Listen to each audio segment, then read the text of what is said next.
গাছের সাথে হেলান দিয়া ট্যাগ লাগায়া কোরআনের বয়ান করতেন, সাহাবীদেরকে বয়ান শুনতেন। আল্লাহ নবী মসজিদ থেকে বের হইয়া ওই খেজুর গাছের কাছে গেলেন।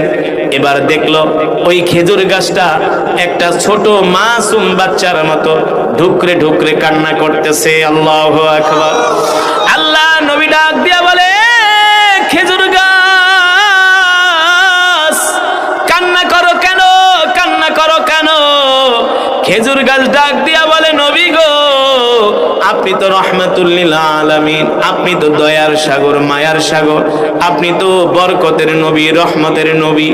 এতদিন পর্যন্ত আপনি আমার সাথে হেলান দিয়া ট্যাগ লাগায়া আপনি কোরআনের বয়ান করছেন।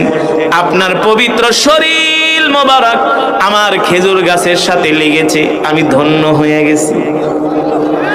আজ থেকে আপনার জন্য নতুন